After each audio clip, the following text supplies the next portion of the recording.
And welcome to the Everyday Board Game Podcast with your host, Daniel. And Daniel. Daniel, long time no see. Huh. And yet, somehow I feel like you knew I was going to make that joke, and I don't know why. You've been around me too long. Yeah, viewers of the podcast, if you're joining us live, you know exactly what this is about. We're going to be filming an episode. We filmed it a little early today. We just filmed an episode, so that's why you see us in the same clothes as last But you'll episode. see us in different clothes later in this episode. Yeah, we'll explain why in a bit, but we have an interview coming up. On today's episode, we're going to be interviewing Danielle Reynolds, and we want to give her the time of day when we film with her, instead of having to make her sit through all of this stuff. Mm-hmm. So we're filming this now. We're going to bring the first half of our episode to you right now. Yep. With that being said, though, Daniel, with our board game breakdown episodes, we like to talk about some of the news in the board gaming world that's coming up. We just finished with Gamma. There's a lot of stuff being announced, and there's still even more announcements trickling in. Gamma Expo. The Gamma Expo that is trickling in that we wanted to bring to you. Some of this news will be from that, some might not be. But with that being said, let's get into some of the news. All right, sounds good to me. So I'm going to start this off with my first bit of news here. We learned this just as we're getting back from the Gamma Expo. It was a release that was sent out. Miniature Market is no longer under Asmodee. I'm not exactly sure about that, but they're under new ownership for sure, right, is what the big press release says. The new owners are Christopher Arnold and Maud de Combe. So the thing is, like, are they or aren't they under Asmodee anymore? Is because I believe those two people were connected to Asmodee. So we'll see how it goes with this. Miniature Market is one of those companies that I have ordered from. They're not one of the main ones. I mainly, for me, if I'm ordering online, it's probably through Game Nerds. They have a lower threshold for shipping, plus they have usually been better deals of the days.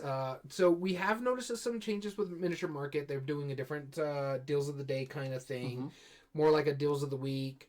The website is looking a little different. I know our mutual friend Dammit Dom is a big fan of Miniature Market with those orders. So, well, we'll give you more news if we find out about it. But yeah, Miniature Market is under new ownership. Very cool. Daniel, I have a quick question for you and for the viewers in the chat who are joining us.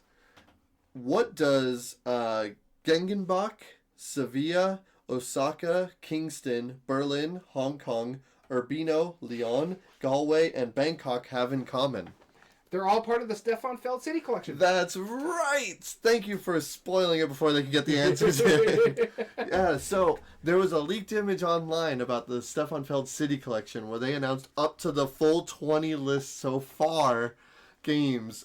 Somebody took a picture of it, threw it online, and those are the... It's not really spoiled. Numbers 11... Yeah, it's not really spoiled, but those are games numbers 11 through 20. Don't you hiss me. Yeah, I mean, we love Stefan Feld here. I've already backed 8 of these so far, if not more. We've backed 10 of them. 10 of them so far, right? No, we've done 8. The most recent 2 are 8. That's right. 7 and 8. So we have 12 more minimum to go. Oh my god, and they're so stupid expensive lately. Yeah, they are. And so, I mean, as much as I'm excited, I don't know how I'm going to feel about this, but either way... It's what, the most recent one was $300, and if they keep going at that price, we have another 12 more to go, so... Yeah, they're gonna have...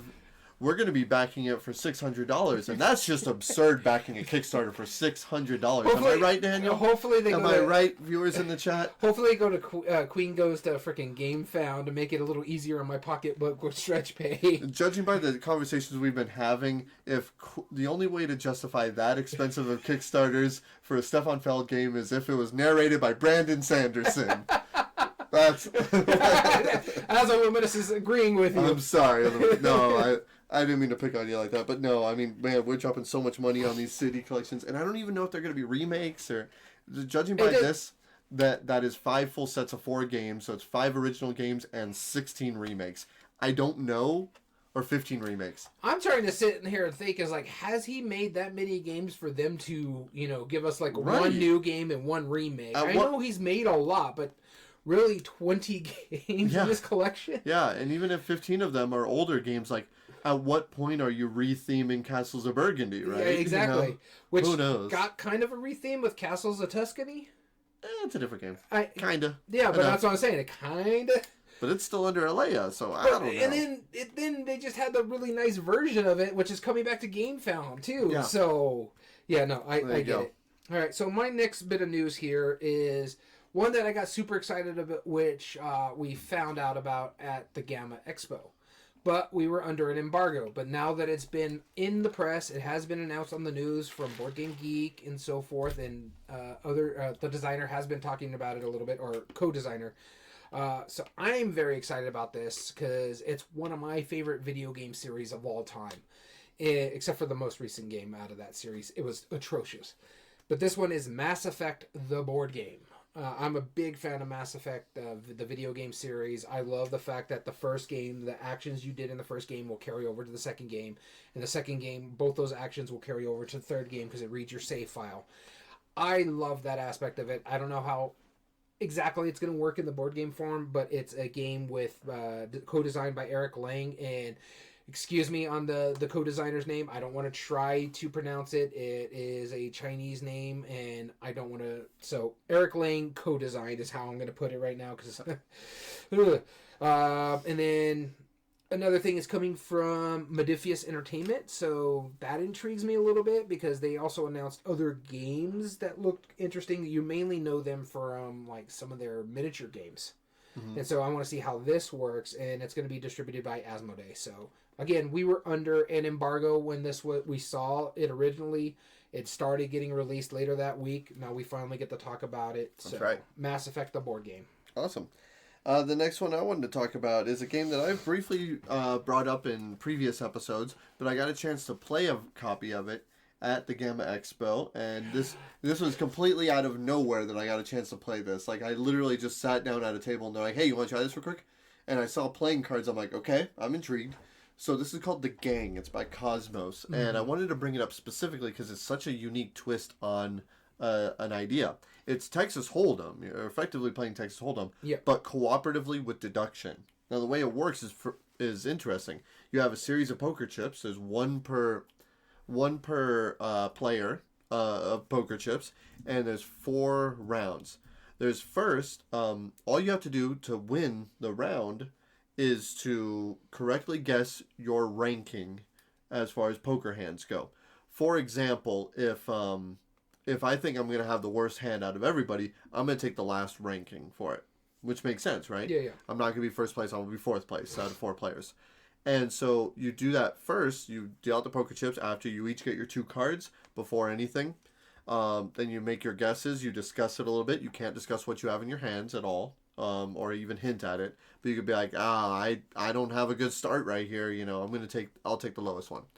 And one person's like, I guess I'll take the highest one. None of those decisions matter per se, whether you win or not. But as you're playing, if, for example, the following round, you have the turn where you deal out the 3 cards, mm-hmm. That might change people's... It's like, oh, suddenly I have a good one. I think that's the flop. No, turn, river, and flop. River, turn, and flop. Is it river first? River, I don't know. Whatever the first one is. I know the flop is last. I think. Now I'm questioning it. Hold on. But anyway, the first set of 3 cards, then you choose the ranking again, depending on how it changes. Then you have the turn, the river, the turn, the flop, whatever. And after each one of those categories, you take that. It's flop, turn, then river. Yeah. Is it that order? Yeah. Really? Okay.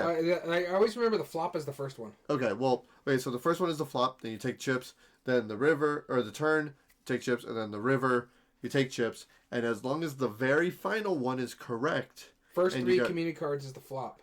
Okay. Turn, then river, yeah. Okay, cool. Awesome. Thank you, Illuminous. As long as you get them correct after the river, then you will win the round. If you don't, you lose the round, and effectively, first to 3, whether you win 3 or lose 3, you play at most 5 rounds. That determines how you win. But I hear you saying, how do you just not play that with a deck of cards, right? Well, there's a trick. The way that they're adding to it, it's kind of like Godfather Mafia themed style. And if you lose a round, then you're going to get a penalty for the following round that'll mess you up. Like you don't bet before the flop, right? Then or if you win or if you lose the round, then you'll get like an assistant that will help you with the next one. So there's 2 extra decks that you can either like add in or out depending on if you get the flop or not, and they add abilities or benefits depending on what happened on the previous round. And again, still trying to get the best of 3.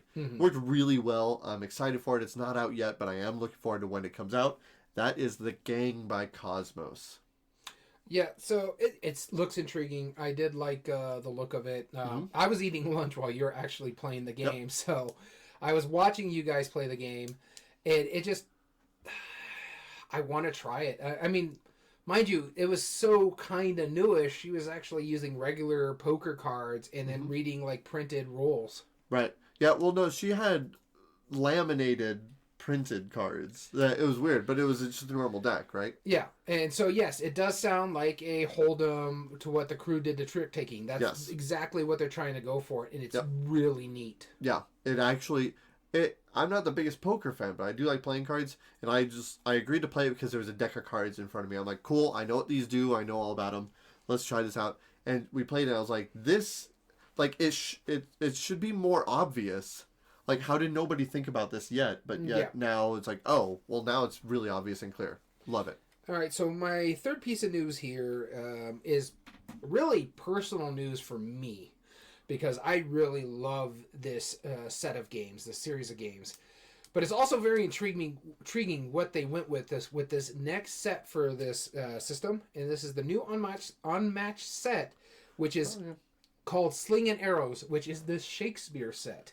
It is a new 4-character set, and it's coming with Shakespeare, the Wayward Sisters, Hamlet, and I'm missing who the last Titania, which I think is from like Midsummer Night Dream or something like that. Yeah.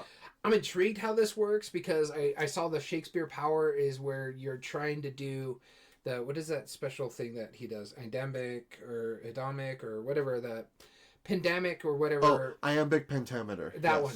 Yes. And so if you get it where it is basically the cards come out to 10, you get to do his really big bonus power, which is really powerful. It's such a niche set, and it's like so weird to me that it's like almost like the Houdini Genie, where those worked, and I know Shakespeare was also one of the runners up for that set because the Houdini Genie were the winners of a contest, and so this is the next set where they decided that it's just going to be these straight 4, and Shakespeare is the winner. But they're also just adding Shakespeare characters to that set. Which is weird that Shakespeare would be fighting against his fictional characters. Yeah, exactly. So it's intriguing to me. I'm not a huge Shakespeare fan, so I want to see how it does work in the Unmatched system. It'd be kind of nice to have Shakespeare go against, I don't know, Sherlock Holmes. But then it's like, wait, shouldn't Sir Arthur Conan Doyle go up against Sherlock Holmes instead? You would think so, right? And you would have Hamlet versus Sherlock Holmes. That would be cool. Yeah. So, no, it's intriguing to me. As well have Huckleberry Finn and Mark Twain at the same time, right? Yeah. You know? So, yeah. So, new Unmatched set, Sling and Arrows, 4-character set. So, going back to the 4-box rather than the 3-box. So, I'm intrigued by it. I'm looking forward to it. I already have it pre-ordered, so... Cool. Well, I'm looking forward to trying your copy. So, the next piece of news I had for you... Mojito Studios, I brought them up last week because I was intrigued by one of their games that they're coming out with. They have another game that they're publishing pretty soon. It's another Phil Walker Harding game called Tropicalia. Currently, right now, Board Game Geek does not have any information about it, no pictures. Well, there's a slight bit of information. You're basically collecting fruits to help animals. That's about it. I can get more information about it later. I will check that out, but still, Tropicalia, Phil Walker Harding, brand new game. I don't have much more to say other than, hey, guess what? It's Phil Walker Harding. Yeah, exactly. So shut up and take my money. And Mojito Studios, I'm curious to see how they're going to do it because I don't think they've published Phil Walker Harding games before that. Yeah, no, because I think these are the first 2 that I could think of. Yeah. All right, so my last bit of news is actually a big set of news, too. Earlier we got rated from a TCG company. So we're going to talk a little bit about TCG here. This is Lorcana. They had a couple bit of news out of here. One of them, we did see a bit of it at the Gamma Expo. This is their Gateway set. I think it's called Gateway. It's a starter set to teach the Lorcana game, so it is to help with family and stuff like that. Uh-huh. And so it's about a $25 price point, which is kind of neat. That's what I liked about that aspect of it. Okay. But the next bit of news is what intrigues me. It is called Illuminate's Quest Deep Trouble. And in this one, it is going to turn Lorcana into either a co-op game or a solo game. And what you're doing is you're going to be using your decks of cards based on your starter decks or whatever decks you've built, and you plus what comes into that game as well. And you're going to be going up against Ursula in this one. So that also has me intrigued because 1, I like solo games. 2, I like Lorcana. And 3, it turns it into a co-op game. So out of all the TCGs out there, Disney is really filling for that co-op aspect. So turning a TCG into a co-op game sounds pretty cool. It does.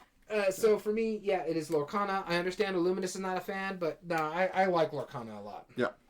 And the last thing I wanted to talk about was All Play. One of their announcements from the Gamma Expo.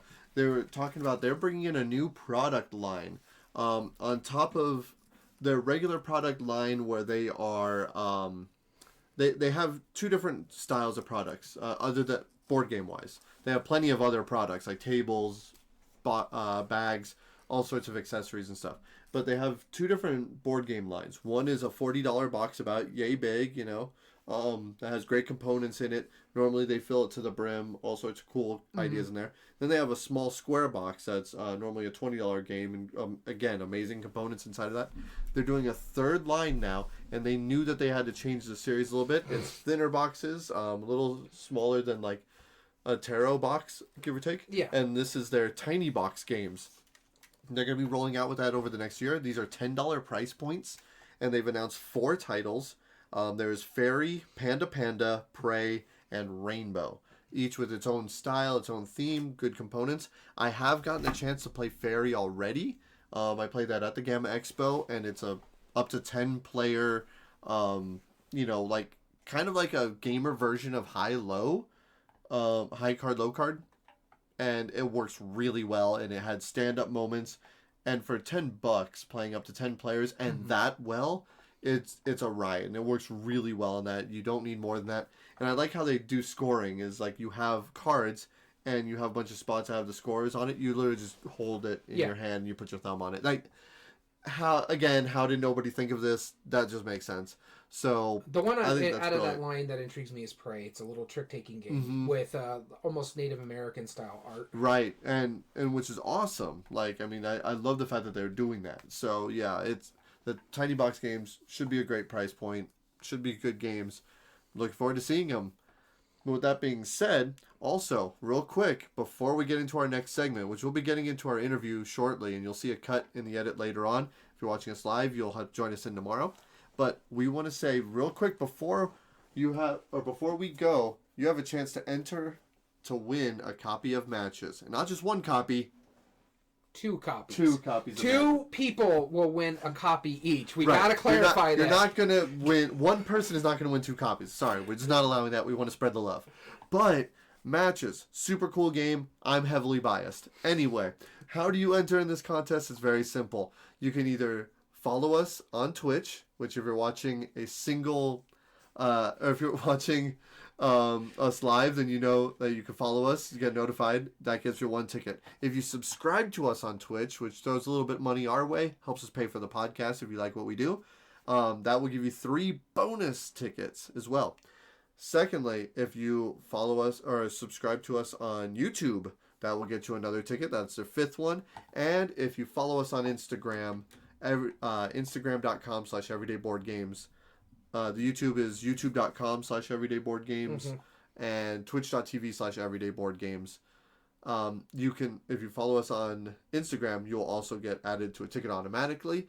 And then finally, if you email us with the passphrase, we're going to give you our passphrase right now for this week.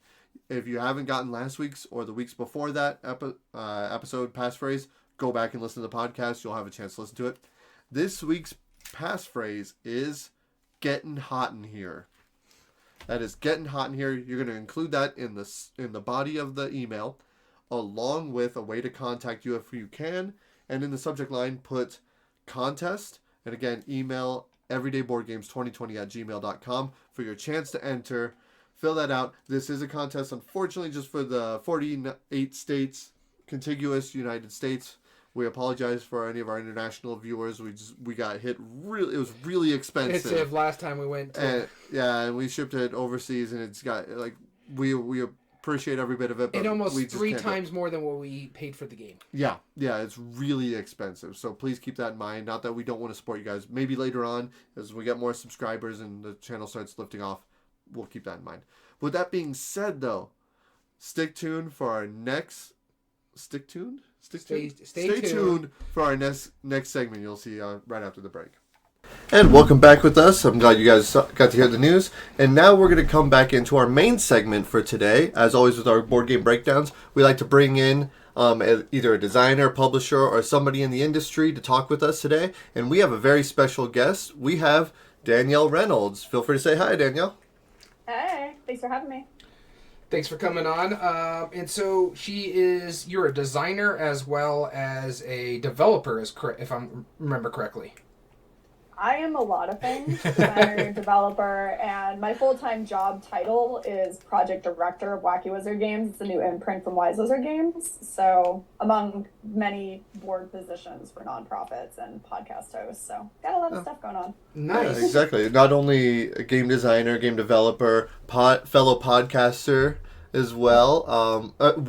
And art as well. You're an artist. Oh, yeah, I do illustration and graphic design. That was my... major, graphic design and psychology in college. So. Oh, yeah. Cool. Where did you go to college? North Central College. It's a suburb of Naperville of Illinois, Chicago. Words are easy. No worries. So, no worries. I know you've done a number of these podcasts today, and we appreciate you coming on with us as the evening episode. And especially since it's later for her.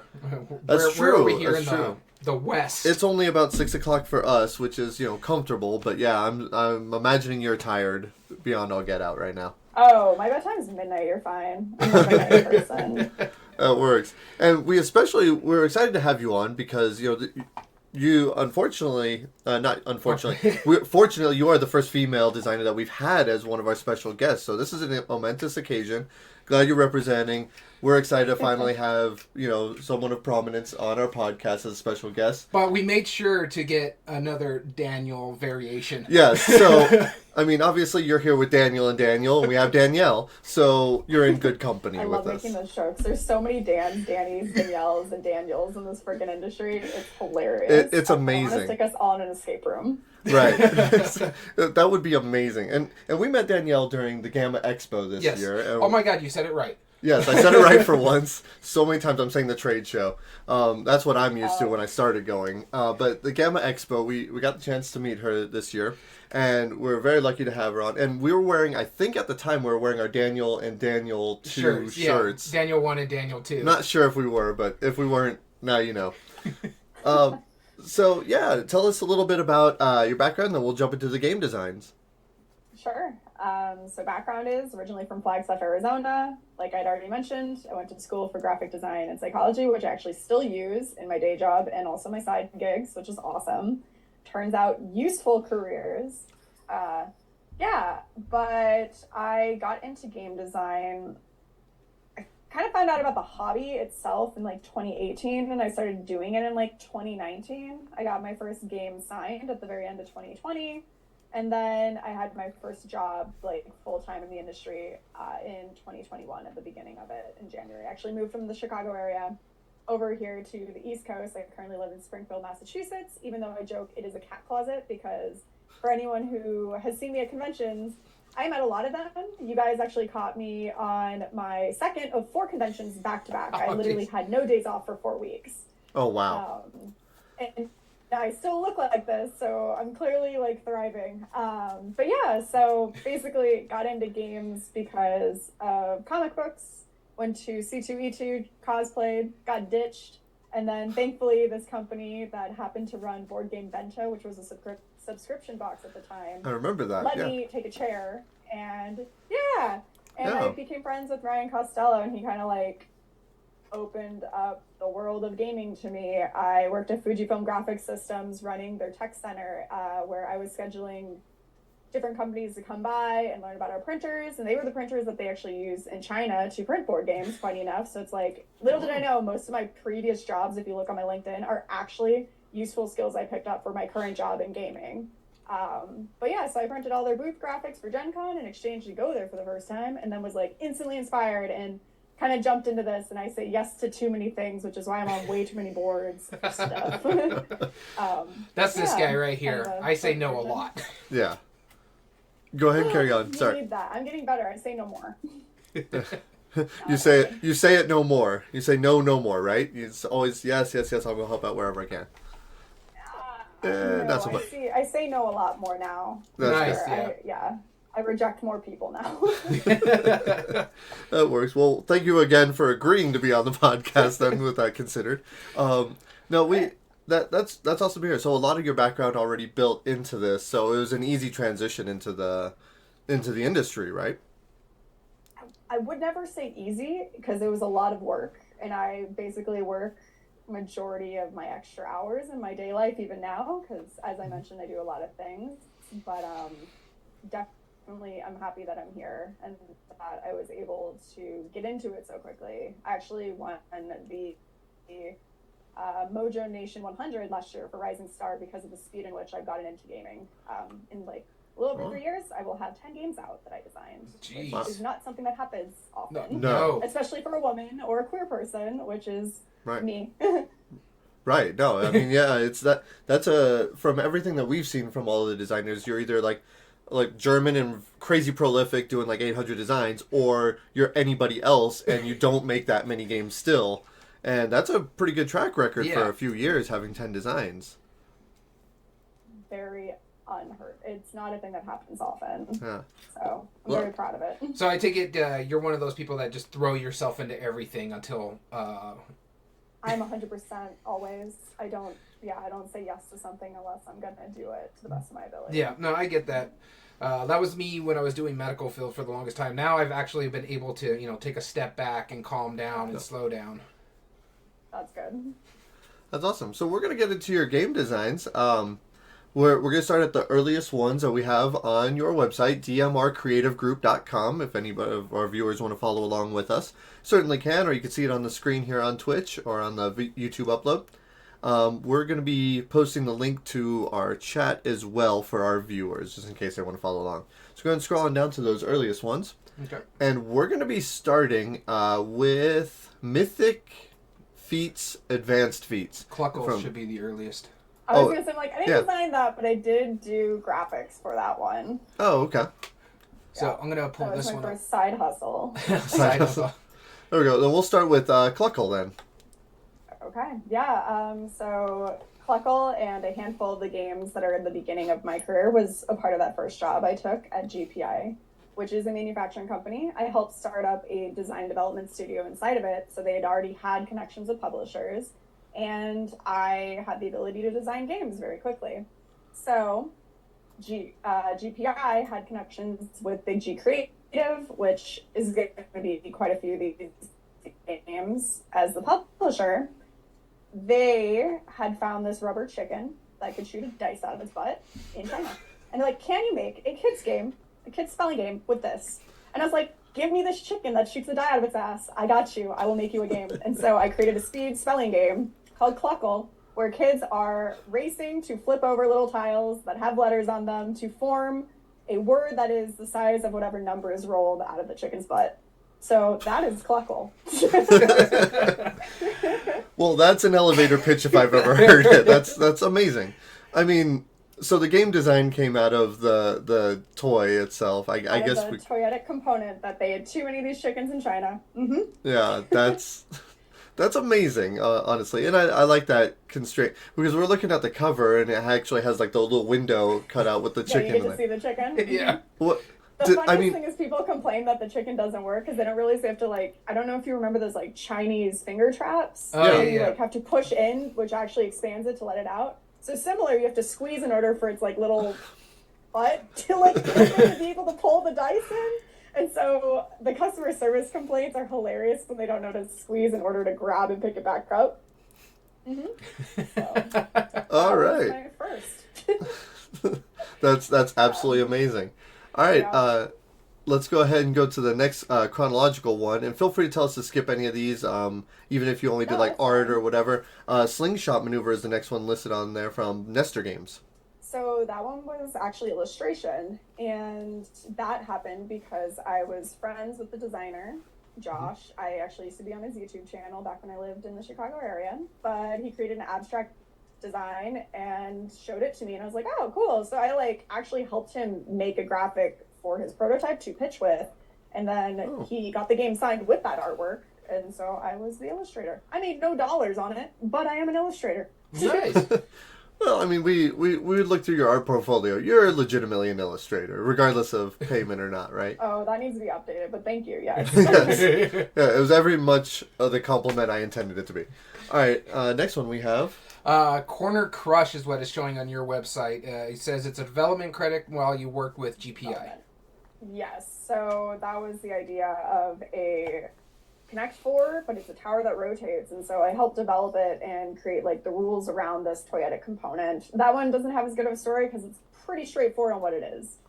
Mostly it was just making sure that the rules made sense and that it wasn't a complete knockoff, even though I think it kind of is. It should have been a Connect 4 version, but Right. I mean, it's kind of like, do what you do. yeah, exactly. Yeah. It's like a Connect 4, but there's like no edge, But it like right? rotates, You know. yeah, exactly, and it extends into the different areas. So you have blocked views, so there had to be like specific rules for placement and like where you're dropping things. But yeah. Oh, that's cool. I like that.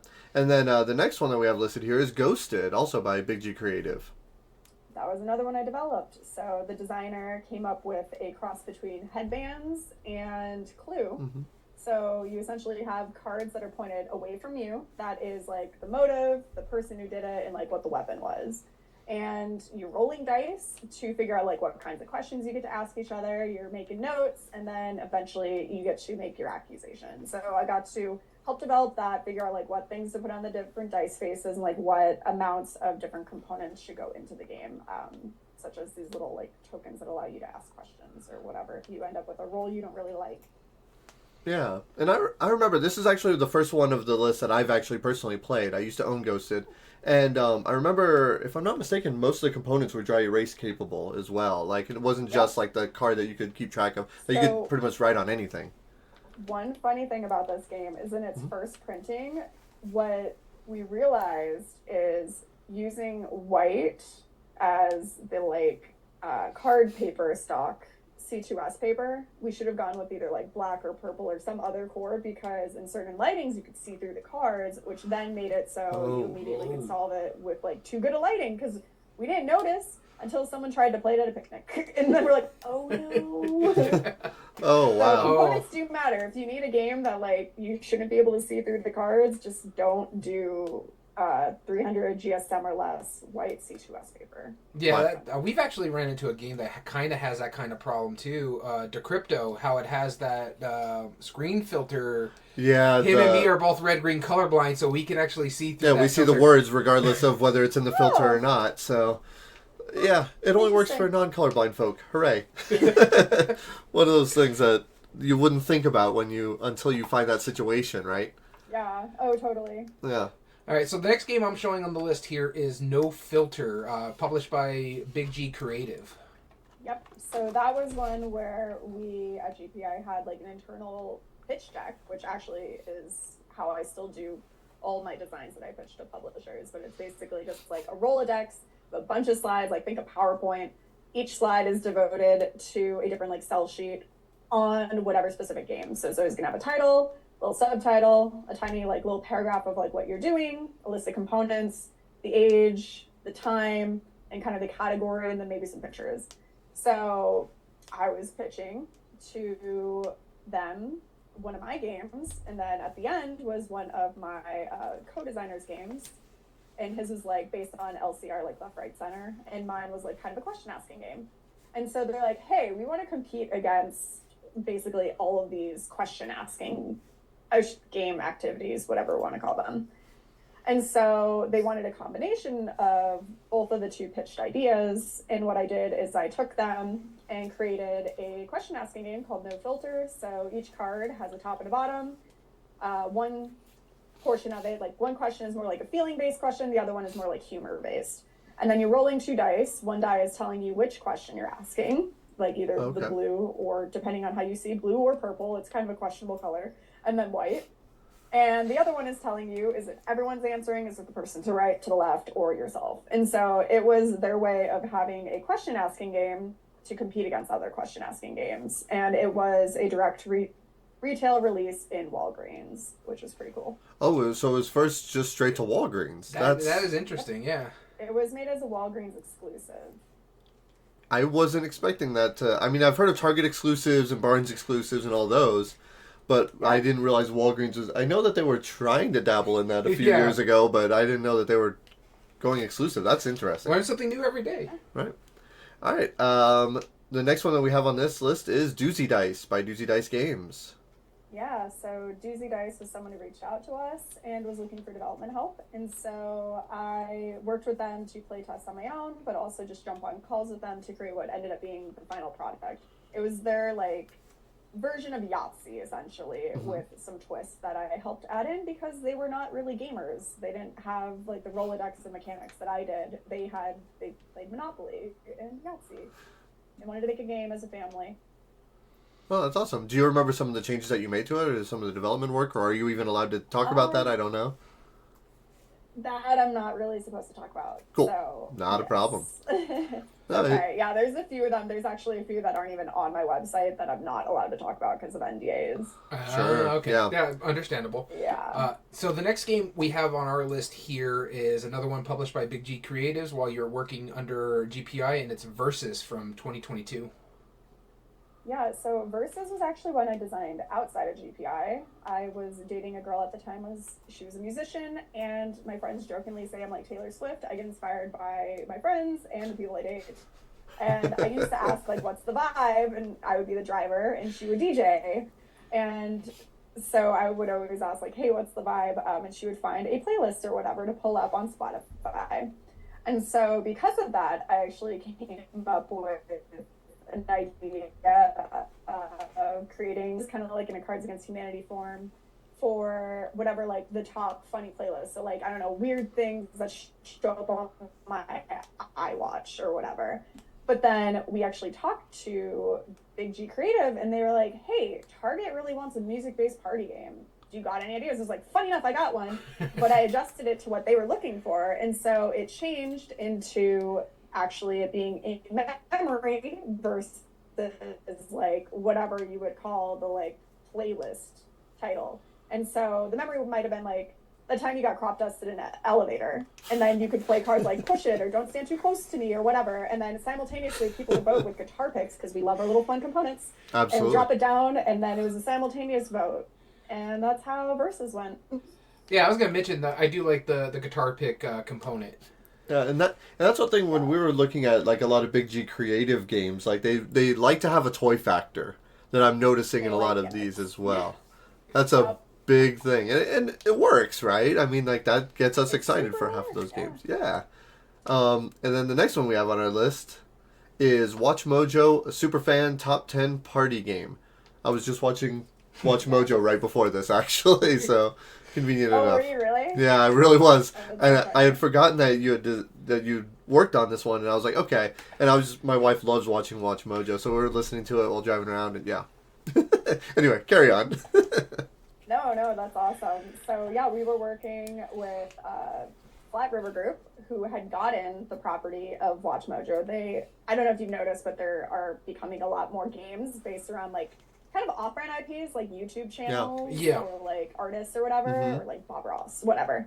Right. And so in this case, they had the Watch Mojo, and they were like, okay, we want a party game that's got vibes of like a Cards Against Humanity, but it like fits for what we're doing. And so it's like, okay, so this is what we're gonna do. We're making top 10 lists, but you're gonna have a specific category, and then everyone is gonna be contributing a certain amount of cards depending on player count. So you're gonna break it up evenly, but then any extra gaps, so say like 3 of us are playing, giving our answers. So it's like, okay, we got to equal 10. So we're all putting in 3 cards, but there's 1 left. So it's like that one left is just going to be a random one. We're going to call her the Watch Mojo Lady. So random cards can actually win this game, which is pretty fucking funny when the rando ends up beating your score. Through playtesting, we actually used to have more Watch Mojo Lady cards, but then I realized, I'm like, okay, we probably shouldn't let an AI, like a rando card, win this much, but you would score 3 points if your card got picked for the first spot. You get 2 points if it's in the second, 3 points if it's, or 1 point if it's in the third. Oh, and then you get negative points if you're at the very end of the list because you've just chosen poorly. Originally, so I didn't finish this game because I'd been let go at GPI, so they ended up adjusting minorly, only having the last place lose points, where when I had done it, I had made kind of the middle range also like gain and lose points a little. Okay. Which I will say in the final version, people don't tend to care about that middle range as much. They kind of just end up putting like the first 3 and the last one. Doesn't really hurt the game, but it is just a noted thing. Yeah, no, because that, I mean, a small change like that could be a significant one if looked into by different perspectives, right? Yeah, but I mean, it's still fun. Granted, you definitely need to be someone who's into like pop culture. Right. Yeah. Otherwise, you will not do well at this game. Yeah, his wife would hate this. Oh, she would hate it. My wife would probably love that. That's fair. Yeah. So the next one on our list is one that I actually am very intrigued by. I haven't played it yet. I just picked up a copy of it because you've mentioned it to me a lot. Right. I'm a big fan of this game. When I was going to college, I was a history major. And so telling the iconic women a history story is what intrigues me a lot. So this one is her story from Underdog Games. Okay, I was wondering. I thought this was going to be eBay, and then it was her story. That's funny.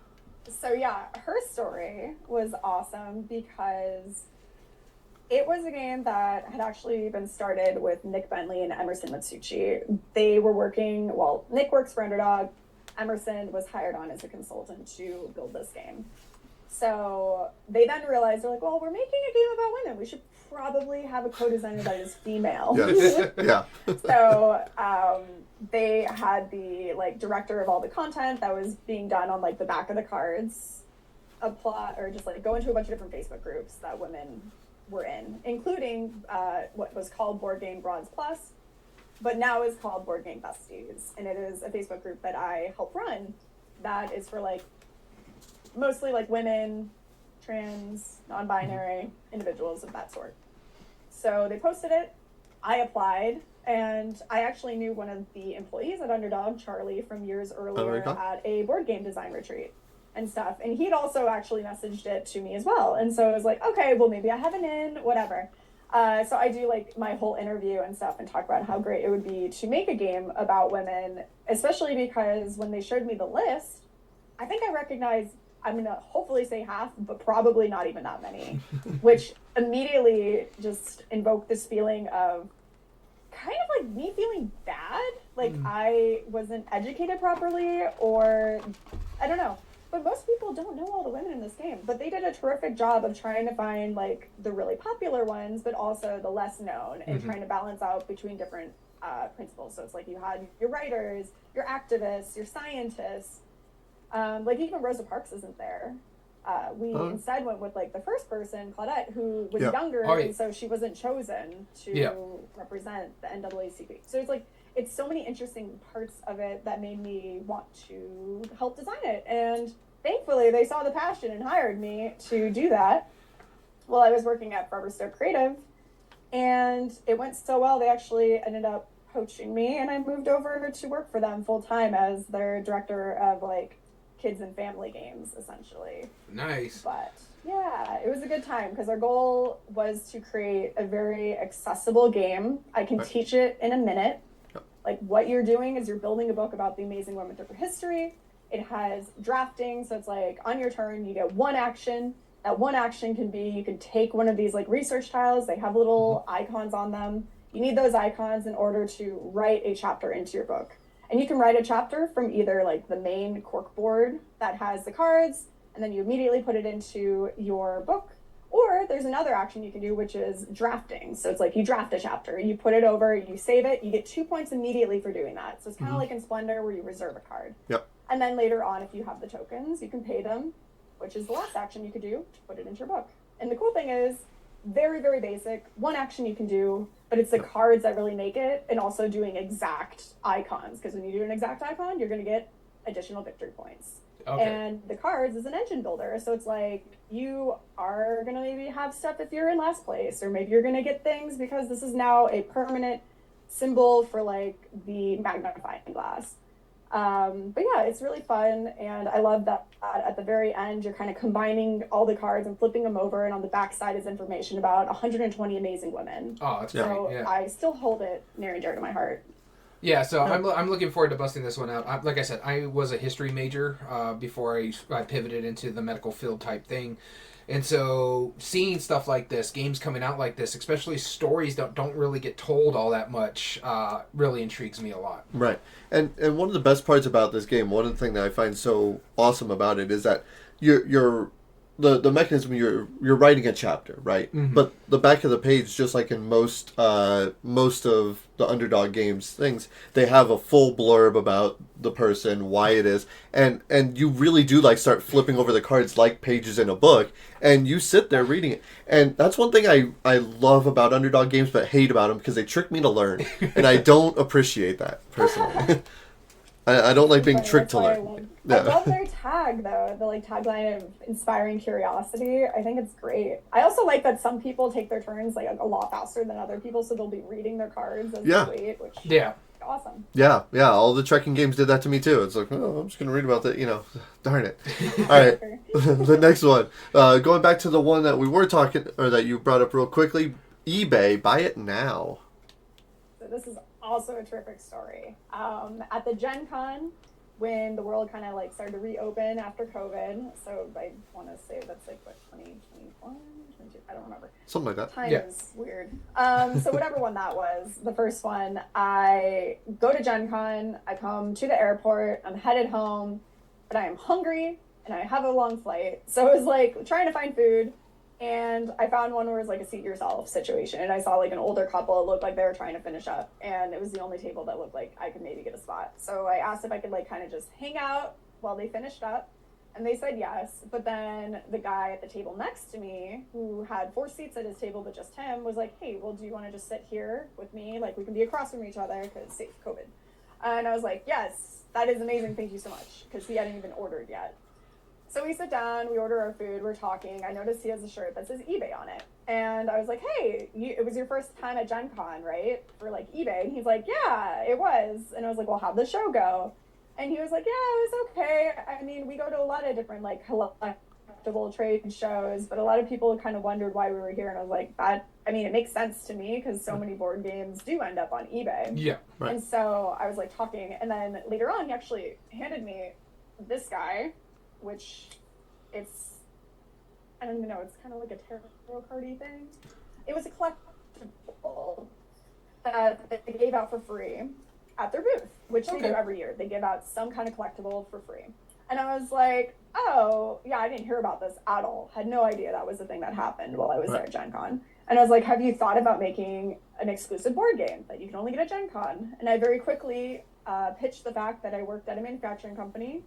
We had a graphic designer, illustrators. I'm a game designer, developer. We can literally make everything for you and have it for you at Gen Con next year. And he took the bait. I followed up. I created a bunch of different versions of what this game could look like. And we ended up with eBay Buy It Now. It was a way to simulate the idea that eBay is not just like a bidding war. Right. There is also stuff on there where it's just buy now. Like it's just like any other shop. You have the money, click. Yep. You got it. It's coming to you.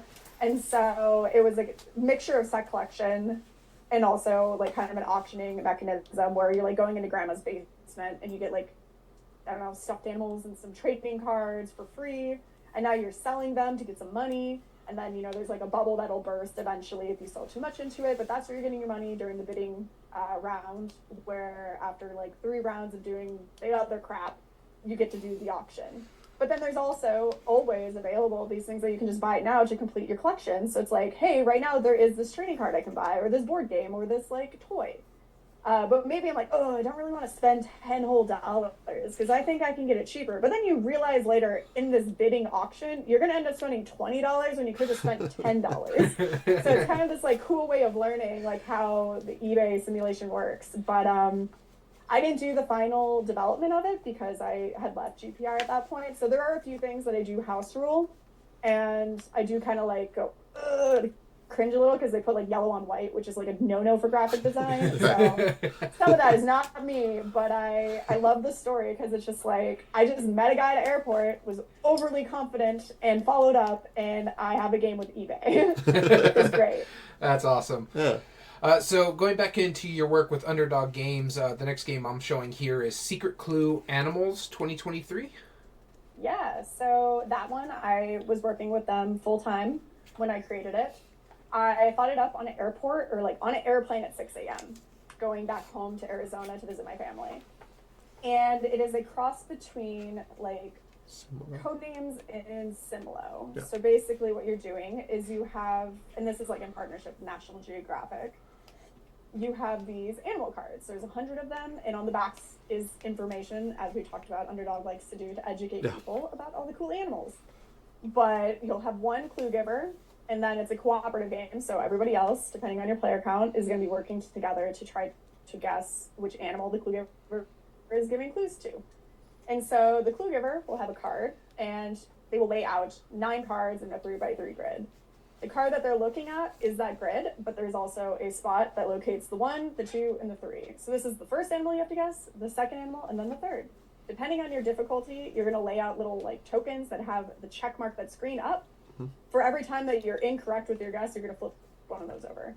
So if you manage to guess all 3 animals before all of those are flipped over, that would mean your team would win.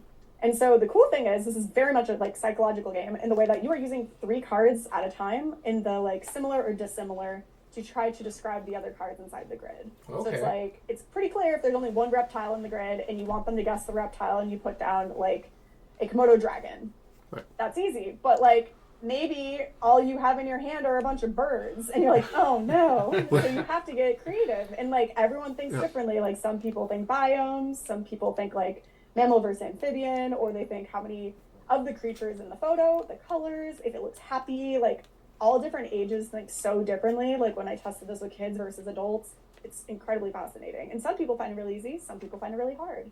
But the game ended up doing so well that I'm actually working on the sequel to it, which is going to be Cuisines, which do not eat on an empty stomach. Or, like, do not play on an empty stomach. It is delicioso. I'm a foodie, so that's already got me intrigued. Have you already announced that Cuisines game, or is this exclusive to the podcast? It has. Oh, darn. No. I was kidding. So, I mean, I have actually, this is the first time I've verbally said it before on a podcast or video or any form like that. So nice. Yes, but also no, it was in their emails if you subscribe to Underdog Games. Right. I don't work for them full time anymore, but I do still get hired to do like development work. And since I designed the initial game, it only made sense because when I designed the initial game, I came up with 3 versions, and this is actually my favorite one. I'm very excited for Cuisines. That's cool. And I got lucky to play this game. I think it's really smart because I'm a big fan of Similo. And so as soon as I found out about this, I'm like, okay, all right, I see what this is doing. I like this. And I played it, and that exact situation happened where it was a lizard, and I had birds in my hand. I had Funny. Nothing. It's not like any of them, guys. Just figure it out. Like that exact situation happened. It's hilariously frustrating in a good way. You know what I mean? Like it's like, well, how am I going to give information? It's like maybe this bird is slightly. No, everything has feathers. Let's not. Kind of thing. It's a great. I do got to try this one. Yeah. No, it's super fun. It's also it plays in 15 minutes or less. So it's like, oh, okay, play it again, or just like play it right before dinner. I tried to make it short and sweet. I know that since you said this was a collaboration with National Geographic, did you guys work directly hand in hand with them at all, or?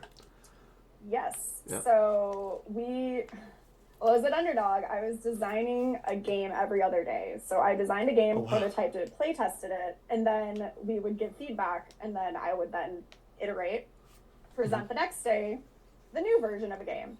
And it was basically a King of the Hill competition with myself to design the best animal game for Nat Geo I possibly could. And the one that ended up winning was that game. So, funny enough, it was one that was not a part of the assignment. I created it on an airplane, but it was the one I was consistently trying to beat and never really could. A lot of cool ideas came out of it, including a co-design between Charlie and I called Focal Point, which I'm currently actually pitching to publishers right now. So oh, cool. A photography game that came out of our little stupid competition. Yes, they read a book about being creative and thought it was a good idea to do that. I found it to be a waste of resources, but I can create games faster than anyone I've personally met because of that. So you put that on your resume as well, right? You know, super fast game. Yeah, that's awesome. Yes, I've designed 3 games and prototyped 3 games in one day. That's my new high score. Oh, wow. That's pretty impressive, I'm not going to lie. All right, you all right? All right, yeah, the next one we have is National Geographic's, another one with the National Geographic kids, Scavenger Hunt, which before you get into the history of this, I got to say, out of the past 3 weeks, I've probably played this more than a dozen times. Yes, and there's a reason, kind of. So... I am an educator. I teach elementary kids. Listeners of the podcast know this. And I teach technology. And I'm teaching them Google Maps right now. So I incorporated literally this game that I got from the Gamma Expo. And we started searching for things on Street View and Satellite View to find things that match the trait of the animals as we're pulling them out. And then as a bonus, whichever kid was best behaved... Yeah, my students who were best behaved during the class, I would pick them to try and guess the animal after they heard all 3 traits. And so it was that same kind of push and pull. But yeah, I mean, it was a different take on it, of course. Instead of getting the items, we're doing it digitally. But no, I think that's awesome. Yeah, we played the mess out of this game lately. So feel free to tell us about it. Oh, sure. Yeah, I mean, basically... we wanted a scavenger hunt game, and because we had access to National Geographic, we're like, well, we're doing an animal version of it.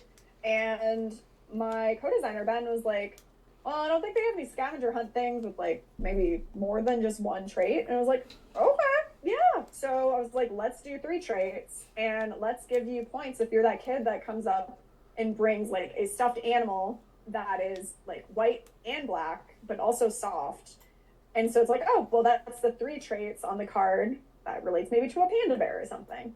Mm-hmm. And so you would be able to do that where another kid maybe grabs like a white water bottle and then a black microphone or mouse, and then also the cat that just grabs the poor cat and brings up 3 things. So it's like you can still score by having 1, 2, or 3 objects. So it's like your creative thinking skills get kind of initiated there. And we put in a little to-go bag, and like all the other games, put a few facts on the backs of the cards. Yep. And you could, play it however you want. I think that's a really fun, creative way of doing it. I've done with people inside of a car where we try to guess like which animal it is by just saying the 3 adjectives. So you're not the only one who's done that, but I've not heard of someone using like a Google Maps situation. That's hilarious. Yeah, it's a completely bizarre. It was my excuse to tie it in, right? But it definitely worked. That was the goal, and that was one of the favorite games that my students have ever played. So it's like that's up there on our list now. All right. Awesome. Now, is there any other ones that are already out that you want to talk about before we go into what's coming up? So no, I think we got them all. Pretty sure. All right. Well, if worst comes to it, we'll put it in the errata later in the show notes. Yeah. No, those are all the ones that are like out that I can talk about. So nice. We're good. Awesome. So then we're going to jump into what's coming up in the future. And this is where we got to meet you because we're curious about this game, and they were heavily promoting it at the Gamma Expo. This is Caution Signs from Wacky Wizard Games. Yes. So I'm so excited about this. This is a co-design between Scott Brady, the guy who did Boop and Who's in Cues, and I. And this came from, I was on a trip to Hawaii to visit a friend, and we were hiking around Volcano National Park, and I kept seeing all these crazy caution signs like watch out for falling rocks, don't fall in the crack, don't touch the lava, or like on the beach, like don't get eaten by a shark. Like, there's some idiot that did it that required the sign to be made. And I found it humorous. And so at the time, Scott had reached out with a different game that he thought him and I could like work on together, which it actually never went anywhere. But then I was like, hey, well, what do you think about a speed drawing game called Caution Signs? Because I kind of described what I was seeing. And he was actually in Alaska seeing things like don't run over the armadillo. So I was like, great, we're going to work on this. So we both got back from our trips, hopped onto a Google Meet, quickly came up with a word list of an adjective and a noun that combined together to create like wacky drawings. But through playtesting with my friends, realized that the nouns couldn't just be anything because otherwise they weren't too similar. Also, 30 seconds created that magic, or sorry, 20 seconds created that magic sauce of like, oh God, this is like super fast and panicky and like, oh, and made the good drawers not so great and the creative thinkers like do well and stuff because you could just make a really good stick figure and still potentially win. And and by we, mostly Scott, created up a scoring system where the guesser would be getting 2 points per person who guessed correctly, where the drawer would get 3 points if both halves are correct, and then only 1 point if only one half is correct, where the guesser would get 0 points if only half is correct or none.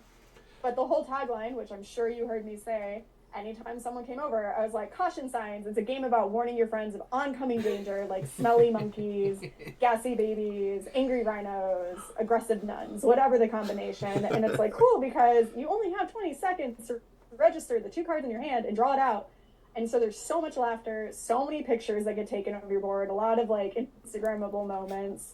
And we actually have an app. I went to Singapore to drop off the game to an app developer, so we're actually beta testing that right now. So it will be an app coming out after the physical game comes out. So yeah, unfortunately we weren't able. I'm very excited about that. We couldn't try this one at Gamma Expo because it was so freaking popular that we could never got into a table. Yeah, but we will in the future. We will definitely. It'll be out at Origins, so get it there. Right. Yeah, no, I was very excited for this because at first I was like, oh, it's just another speed drawing game. Okay, no biggie. And then I heard like the little hook on like the mechanism. It's like you're trying to figure out which pieces they're putting together, right? And it's like, no, that's like so clever all of a sudden.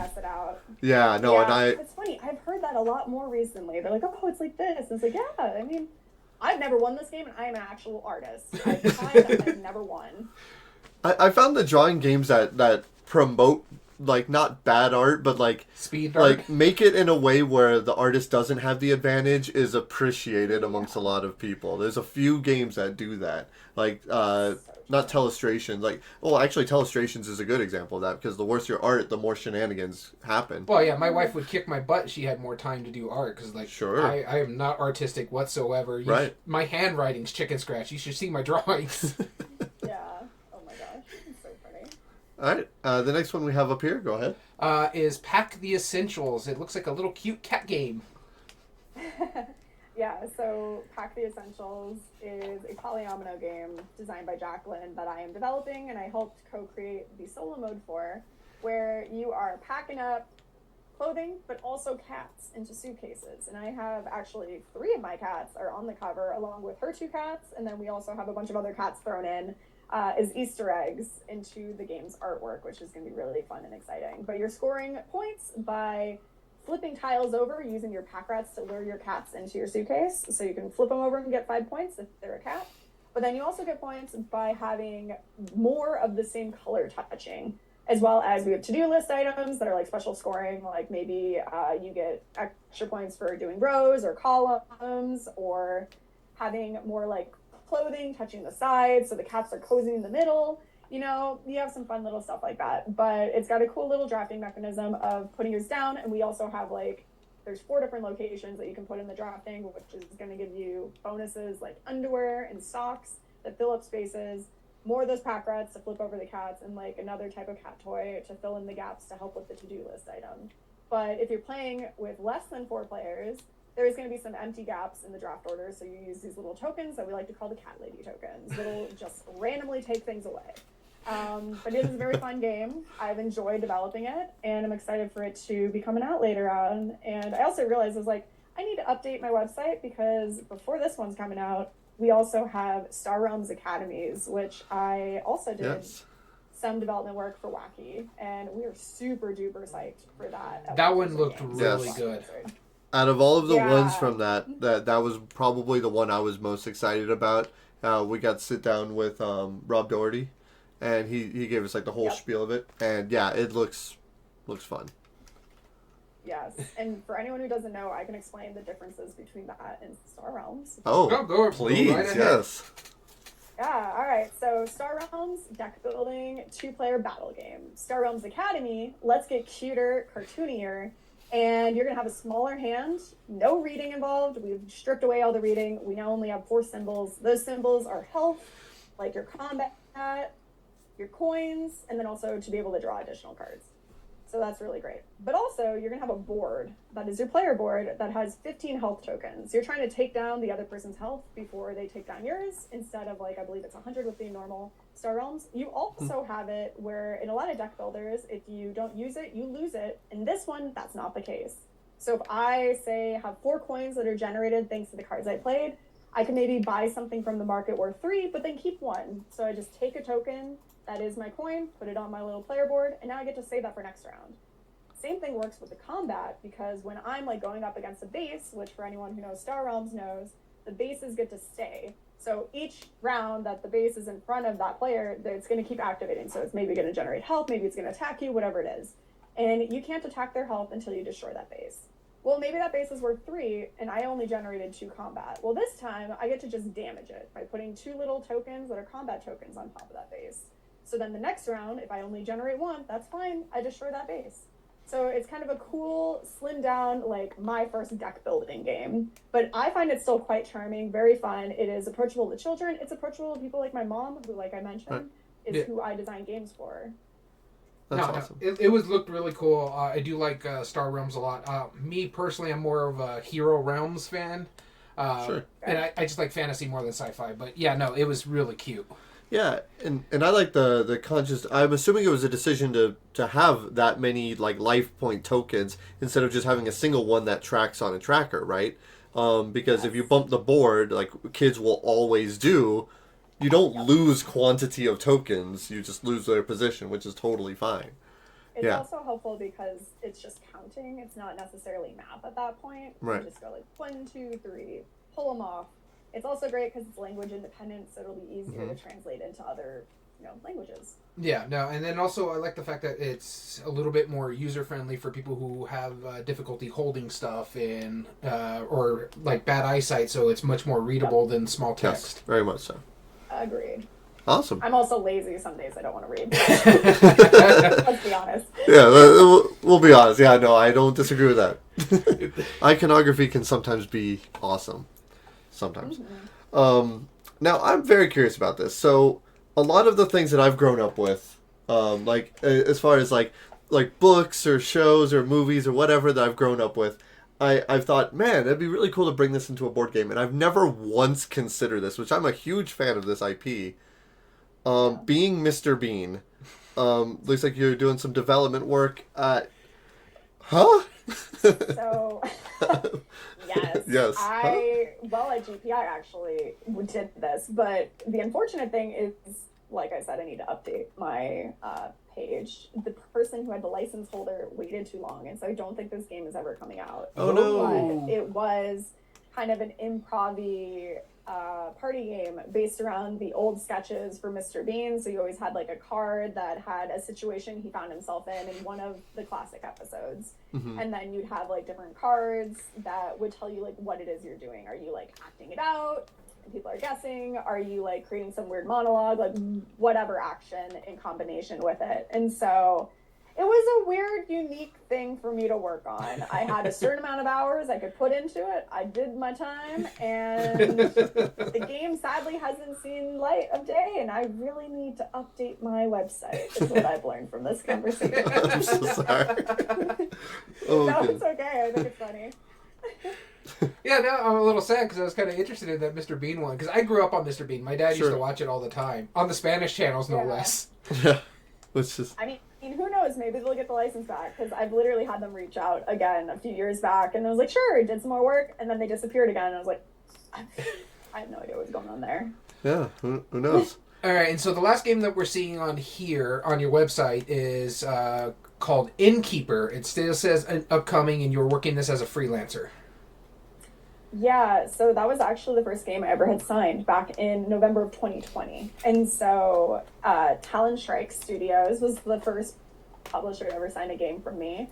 And my contract is about to be up, but I will be re-signing it with them. They unfortunately went through a lot of the issues that happened during COVID, where team shrunk, health issues, pricing on shipping, just like making it ridiculously hard to fulfill a Kickstarter, just a lot of domino effects, just like don't, knocking each other down. When the game got signed, it originally was my way of creating a trick taker I liked. I don't like trick taking games, even though I keep making them. I currently actually have 16 publishers interested in one trick taking game, which I will have picked a publisher by the end of April. Okay, nice. It's a trick-taking game where you write in the numbers, so it's something new and unique, and it doesn't hurt your brain like Cat in the Box. So I like to design things that I don't like I want to make a better version. But with Innkeeper, I actually developed the trick-taking out of it, and now it's more of a set collection kind of puzzle-y game where you are like competing inns, trying to pull in customers. All customers had their preferences, so like they want specific decors or items associated with the room. So like if we were talking modern day, maybe we're looking for Wi-Fi or whatever. But like in that day, maybe you just want a stable for your horse. And then you also are interested in, I don't know, having a specific type of wallpaper or whatever crap they wanted at that time. And so some cards are also going to be worth like occasional negative points because they might be more points if you get the positive side, but then they have things that they don't want. And so you're trying to like bid and draft these cards into your inn. You can move things around using powers. And then there's also some like goals that all the players have together. So maybe you're trying to get like a family reunion going. So you want like all of a specific clan together and not in this other spot. So it's like a really cute game. I like it. And I'm excited that it will eventually someday come out. I will just have a lot more games before that. Nice. It looks interesting. The way you described it has me intrigued. The other trick-taking game that you were talking about also has me intrigued because I'm a fan of trick-taking games. I like them a lot. So Tricky Kids. Yeah. Yeah. All right. So we have a couple. I'm obsessed with that prototype. Like if I had to choose, yeah, that one. That's awesome. So I have a couple quick rapid-fire questions for you, if you don't mind hanging around for a couple more moments. First off, what are some of your favorite games your favorite games in your collection? Not necessarily ones you've worked on. I assumed. Love Wingspan. I love it for the reason that, well, actually Elizabeth is now one of my best friends. But before I knew her, I loved the game because the art was gorgeous. It was a hobby game that was actually approachable enough for me to get both my siblings involved, and now they both own their own copies, which is great because the graphics are awesome, the gameplay is intuitive, and the rulebook is not like that terrifying compared to a lot of games of that weight. And so I always say that is my favorite game for a lot of reasons like that, but also it just did a lot for just women. Like women are now trying to design games because of her game, which I think is amazing. I really love Quacks of Quedlinburg. I think it's very fun and charming. I enjoy like the bag building aspect of it. Tiny Towns is also super fun for me. I like the little puzzliness of like dropping down the cubes and like forming a little village. And funny enough, I'm also really close friends with Pete, who created it as well. Oh, nice. Okay. I have a knack of liking a game and then just becoming friends with the designer. But yeah, those are the three that I tend to say are kind of like my top three games because I can make them approachable to my non-gamer friends. And for different reasons, I just very much enjoy them. I have a lot of games in my apartment. I actually just got my first Calyxes, and my apartment is like old Massachusetts. Lots of windows. I'm actually blocking out a window so I can finally have some shelving because it's getting ridiculous. My guest room is like more board games. Yeah, my window is behind this shelf right over here. Yeah. So thank you. It needs to happen, right. And that's what we'll be doing after this. That's right. All right, next question. Which game did you have the most fun, like, working on, developing, designing? If you had to pick, like, one that you had just a really joyous time working on.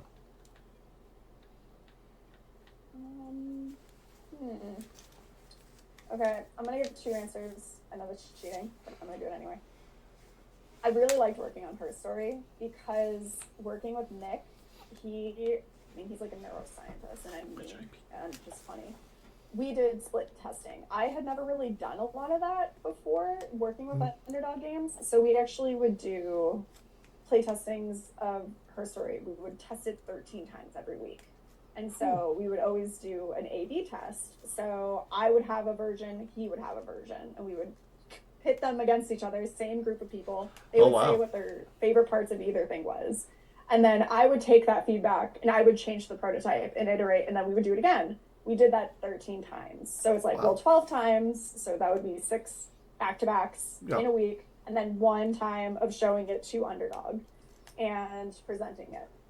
And so we did that for weeks. And that's like how we created Her Story and our version of what is the best version. Like one home rule that people do is the library card, which is something I came up with that gets rid of the tokens and like refreshes it. You can use it twice. Some people use it on the main cards, and the reason we didn't do that is through playtesting, you can work really hard at trying to buy a card from like the main draft area. Yeah.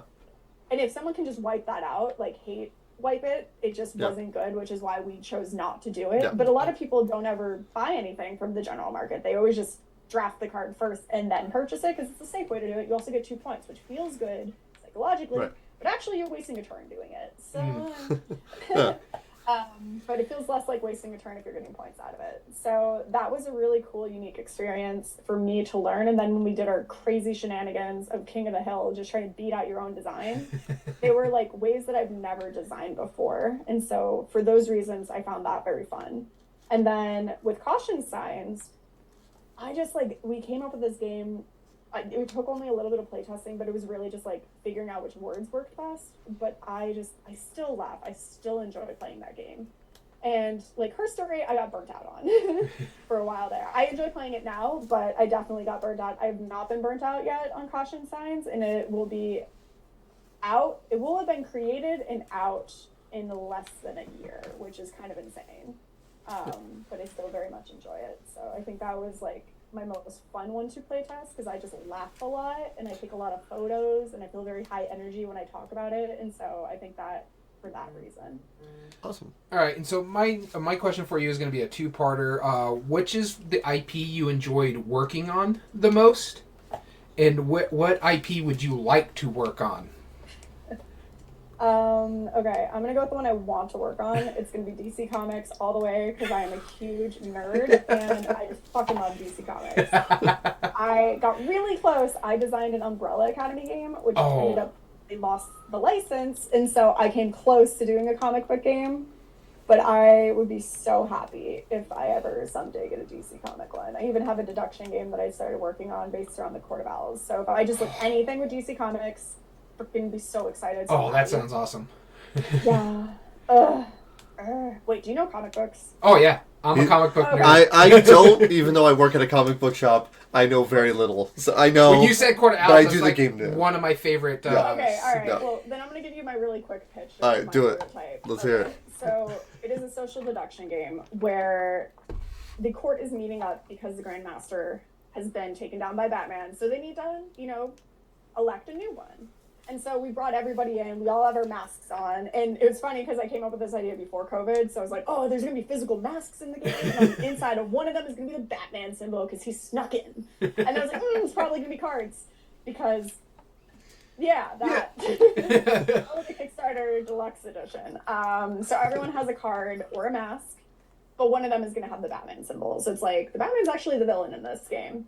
And then everyone else is going to also have a role card because for people who know the Court of Owls, it's made up of like these 1%ers in Gotham City who've secretly been running everything that ever happens. Mm-hmm. And so they have people like doctors, lawyers, the mayor, or whatever.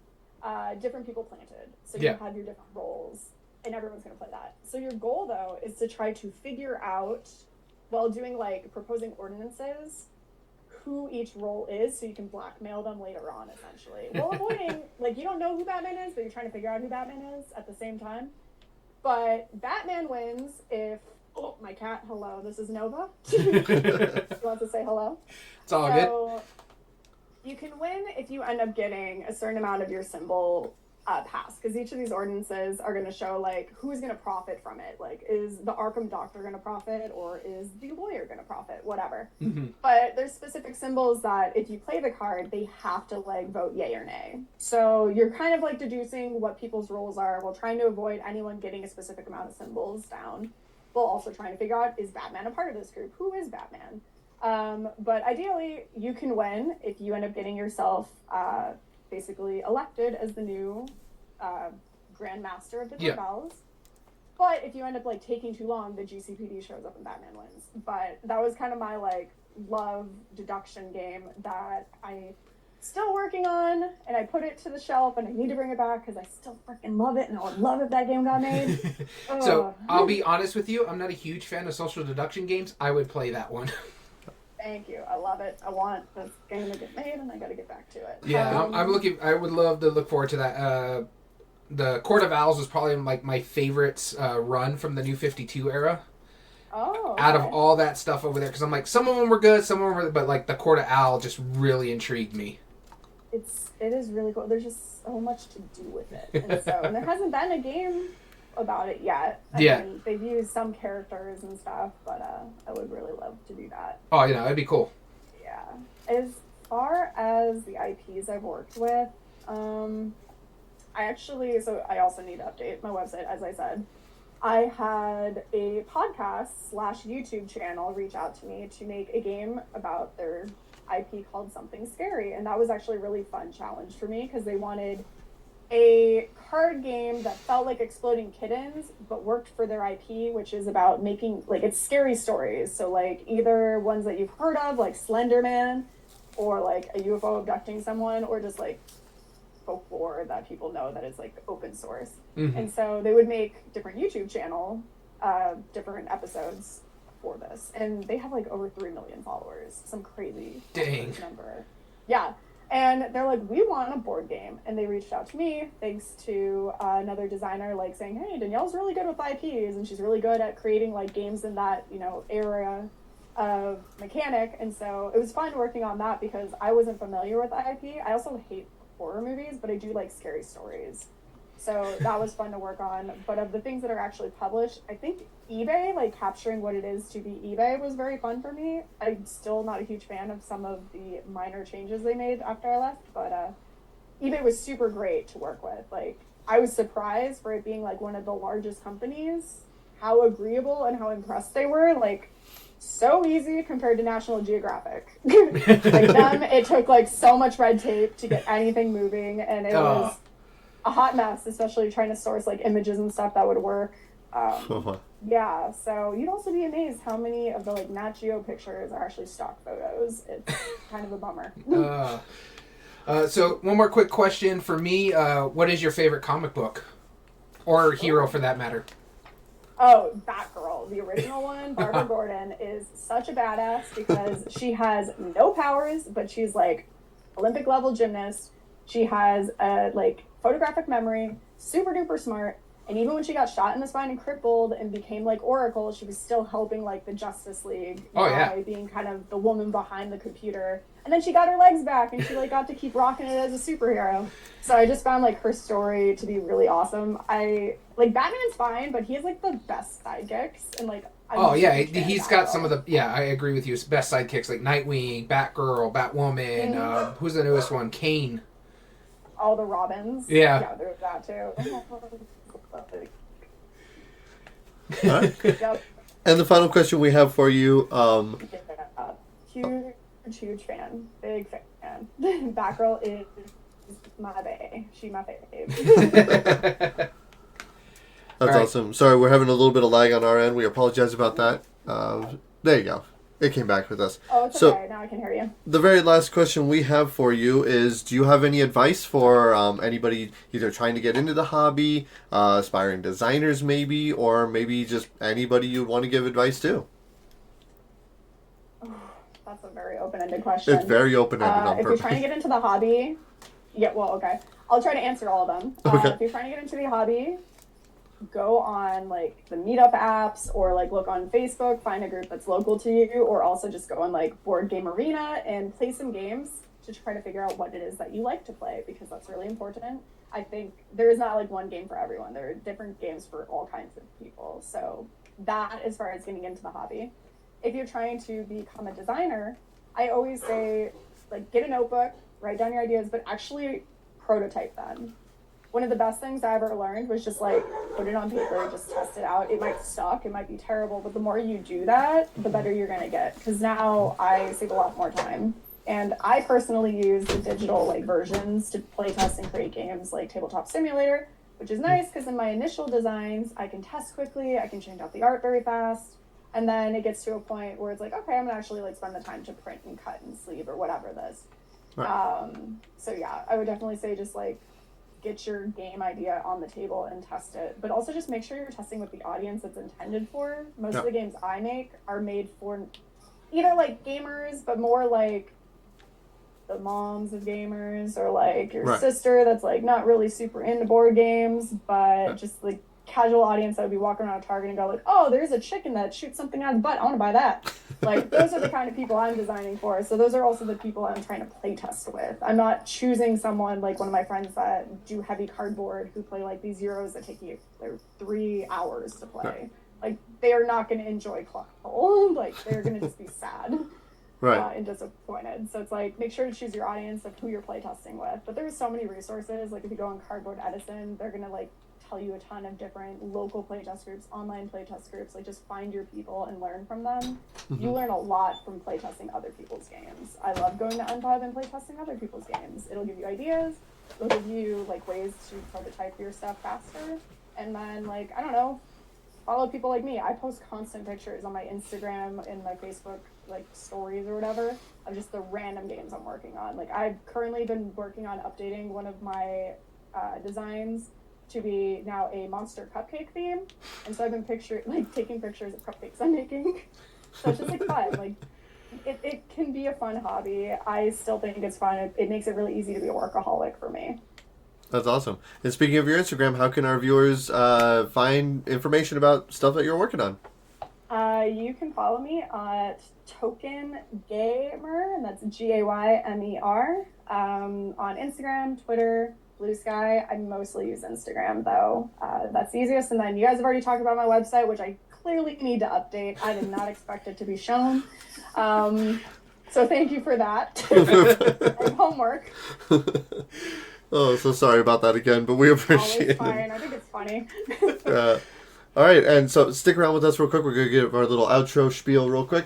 Thank you for tuning in. If you ever want to email us directly, of course, email Danielle. She's been an awesome guest with us. But you can email us at everydayboardgames2020@gmail.com, whether that's to say hello, enter in future contests like we're running right now. We'll talk about that a little bit more in a moment. Or just to give us ideas for future episodes, email us at everydayboardgames2020@gmail.com, and follow us on Instagram.com/everydayboardgames. As well as all video re-uploads will be found on YouTube under youtube.com/@everydayboardgames. And if you like what we do, there are 3 things you can do to help us grow on that platform. Subscribe if you're not, like the video, and comment down below and tell us your thoughts on the subject. And if you want to join us on a live episode, you sure can. Like any of our friends that join us during our live chats, join us at twitch.tv/everydayboardgames. As well as all audio versions can be found on most podcast platforms under the Everyday Board Games podcast. This includes Spotify, Google, Amazon Music, Podbean, and Apple. And remember, we're running a contest right now. If you follow us on Twitch, if you subscribe, you get bonus tickets. If you email us with the code phrase, or if you follow us on YouTube or Instagram, those are also ways to get tickets. And remember, today's episode, the passphrase is "Getting Hot in Here" for a chance to win one of 2 copies of Matches, the card game. With that being said, I've been your host, Daniel. I've been your host, Daniel. And we want to thank you for listening to Everyday Board Games. And remember, every day is a good day for board gaming.